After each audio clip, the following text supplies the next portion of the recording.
ఈరోజు ఉదయం 11 గంటల నుంచి గంటన్నర 2 గంటలు జగన్మోహన్ రెడ్డి గారు ప్రెస్ మీట్ మాట్లాడాడు. అదంతా కూడా చూస్తూ ఉంటే పాత సినిమాలో రాజనాల క్యారెక్టర్ గుర్తొస్తూ ఉంది. మొత్తం చేయాల్సిందంతా చేసేసి ఏం తెలియనట్టు వచ్చి పక్కన కూర్చుంటాడు. హత్యలు, అత్యాచారాలు ఏం చేయాలో అవి చేసి దుర్మార్గాలు, దుశ్చర్యలన్నీ ఏమీ తెలియనట్టు వచ్చి కూర్చునే విధానం. అసలు ఈ పార్టీ వైఎస్ఆర్ కాంగ్రెస్ పార్టీ రాజకీయ పార్టీ కంటే కూడా జగన్మోహన్ రెడ్డి ఒక డ్రామా కంపెనీలాగా మార్చుకుంటూ పోద్ది.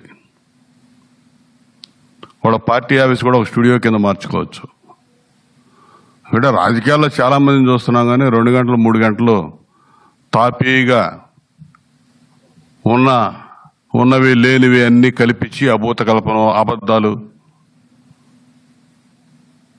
ఇవన్నీ కూడా వండి వార్చడం అన్నీ కూడా జగన్మోహన్ రెడ్డికే సరిపోయింది. అసలు ఇతను అధికారంలో ఉన్నప్పుడు ఇది ప్రజాస్వామ్యమా, ప్రజాస్వామ్యంలో ఉన్నామా లేదా మనం నిరంకుశత్వంలో ఉన్నామా అనే అనుమానం ప్రతి ఒక్క సమాజంలో ఉన్న ప్రతి ఒక్కరికి వస్తూ ఉండేది. ప్రతిరోజు కూడా వచ్చేది. ఎందుకంటే నిరంతరం పగ సాధింపులు, పగ ప్రతీకారాల లక్ష్యంగా పరిపాలన సాగించాడు. ఈరోజు 11 సీట్లకి పరిమితమై ప్రజలు చీకొట్టినా మనకి ప్రజలు ఇలాంటి తీర్పు ఎందుకు ఇచ్చారనే ఆలోచన లేకుండా ఇంకా అదే తీరు కొనసాగిస్తున్నాడు.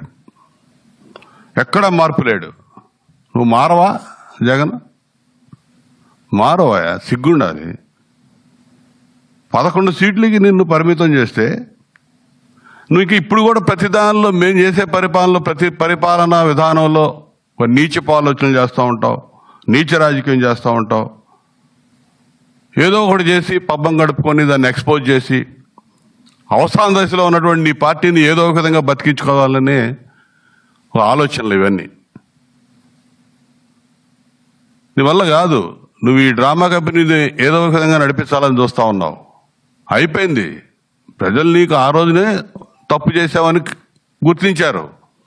ఒక్క అవకాశం ప్లీజ్, ఒక్క ఛాన్స్ అని నువ్వు రోడ్లంపబడి తిరిగి పాదయాత్ర పేరుతో నమ్మించి అధికారాన్ని సంపాదించావు.